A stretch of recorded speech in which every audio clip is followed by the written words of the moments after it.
Hello viewers, আসসালামু আলাইকুম। Welcome back to my channel Muktaz kitchen. সবাইকে আরও একবার স্বাগতম জানাচ্ছি আমার আজকে নতুন রেসিপি দেখার জন্য। আজকে নিয়ে আসলাম ঠান্ডা ঠান্ডা মজাদার ও সুস্বাদু ইফতারে ঘরোয়া পদ্ধতিতে ইনস্ট্যান্ট ফালুদা তৈরির সহজ রেসিপি। সবচেয়ে সহজ উপায় ঘরে কিভাবে এই সুস্বাদু মজাদার ফালুদাটা তৈরি করবেন সেই রেসিপিটাই আপনাদের সাথে আজকে আমি শেয়ার করব।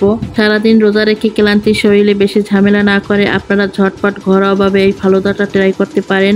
আশা করি সবাই আনন্দ ও মজা করে খাবে। ইফতারের আগে ইফতারের টেবিলে এমন কলিজা ঠান্ডা করা যদি ফালুদাটা থাকে তাহলে খাওয়ার আগে মন প্রাণ জুড়িয়ে যাবে সবার। তো আশা করছি বন্ধুরা আমার আজকের এই সহজ রেসিপিটাও আপনাদের কাছে ভালো লাগবে। তাহলে চলুন এই মজার রেসিপিটি দেখে নিই। প্রথমে আমি কিছু সাবুদানা সিদ্ধ করে নিব। একটা প্যানে আমি পর্যাপ্ত পরিমাণ পানি নিয়েছি। পানিটা ভালোভাবে গরম হয়ে আসলে আমি দিয়ে দিচ্ছি 1 কাপ সাবুদানা। সাবুদানাটা দিয়ে সাথে সাথে নেড়ে দিতে হবে, তা না হলে দলা বেঁধে যাবে। আর সাবুদানাটা যখন সিদ্ধ করবেন তখন বেশি পরিমাণ পানি দিয়ে সিদ্ধ করার চেষ্টা করবেন। এরপর সাবুদানাগুলো স্বচ্ছ না হয়ে যাওয়া পর্যন্ত এগুলো সিদ্ধ করে নিব। যখন সিদ্ধ স্বচ্ছ হয়ে যাবে তখন দিয়ে দেবো স্টিক নুডলস। এবার সাবুদানার সাথে ভালো করে নেড়ে নুডলসগুলো সিদ্ধ করে নিব। প্রায় 3-4 মিনিটের মতো জাল করে নেবার পরে নুডলসগুলো সিদ্ধ হয়ে গেছে। এবার এগুলো আমি চুলা থেকে নামিয়ে একটা স্ট্যান্ডারে করে সেঁকে নিচ্ছি। তারপর ঠান্ডা পানি দিয়ে আমি ধুয়ে নিচ্ছি। সাবুদানাগুলো সিদ্ধ করার পর অনেক স্টিকি হয়ে যায়, তাই সাথে সাথে ঠান্ডা পানি দিয়ে এগুলো ধুয়ে নিতে হবে। এবার একটা প্যানে নিয়ে নিব আমি 2 কাপ তরল দুধ। এবার দিয়ে দিচ্ছি আমি 1/2 কাপ চিনি। মিষ্টির পরিমাণটা আপনাদের টেস্ট অনুযায়ী দিয়ে নেবেন। তরল দুধটা দ্রুত ঘন হবার জন্য দিয়ে দিচ্ছি আমি 1/2 কাপ গুঁড়া দুধ।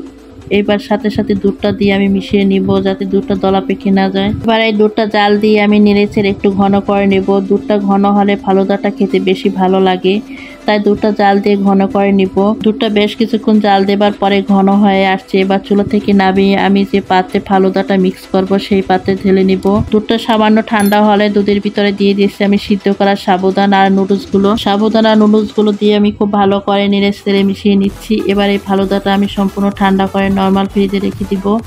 তারপর ইফতারের পূর্বে আমি নামিয়ে ঠান্ডা ঠান্ডা পরিবেশন করব।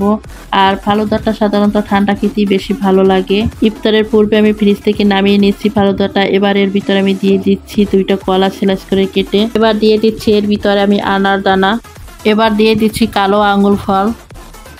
এবার দিয়ে দিচ্ছি কিছু কিশমিশ। সব শেষে দিয়ে দিচ্ছি আমি কাঠবাদাম কুচি। এবার সব কিছুর সাথে আমি ভালো করে মিশিয়ে নিচ্ছি। তবে এবার চাইলে আপনারা ফালুদাটা এভাবেও পরিবেশন করতে পারেন। আবার এই ফালুদাটা আরও মজা ও টেস্টি করে খেতে চাইলে আপনারা পছন্দ মতো যে কোনো একটা আইসক্রিম দিতে পারেন। আমি দিয়ে দিচ্ছি এখানে ভ্যানিলা আইসক্রিম। এরপর দিয়ে দিচ্ছি আমি উপর থেকে রুয়াবজাটা দিচ্ছি যাতে এটা দেখতে সুন্দর লাগে। তবে আপনাদের হাতের কাছে যদি এটা না থাকে না দিলেও কোনো সমস্যা নেই। এরপর দিয়ে দিচ্ছি আমি উপর থেকে কনডেন্স মিল্ক। এরপর আবার উপর থেকে দিয়ে দিচ্ছি কিছু আমি আনার দানা। তবে হ্যাঁ, যদি আপনারা আইসক্রিমটা দেন তবে সেটা খাবার পূর্বে 1-2 মিনিট আগে দিবেন। তার আগে দিলে আইসক্রিমটা কিন্তু গলে যাবে, তখন কিন্তু আইসক্রিমের স্বাদটা পাবেন না। বাস আমার তৈরি হয়ে গেল খুবই সহজ আর সিম্পলভাবে খুবই মজাদার টেস্টি ঠান্ডা ঠান্ডা ফালুদা।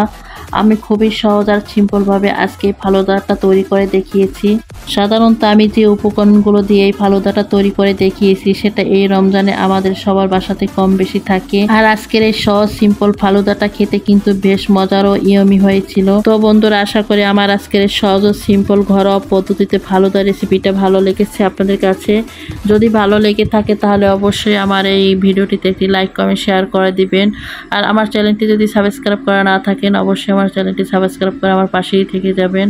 পাশে থাকা বেল আইকনটা অন করে দিবেন যাতে আমি এরকম নিত্য নতুন সহজ রেসিপি আপলোড দেওয়ার সাথে সাথে আপনাদের কাছে ভিডিওটি দেখার জন্য নোটিফিকেশন চলে যায়। আজকে পর্যন্তই। সবাই ভালো থাকবেন, সুস্থ থাকবেন, সবাই সবার জন্য দোয়া করবেন। আল্লাহ হাফেজ।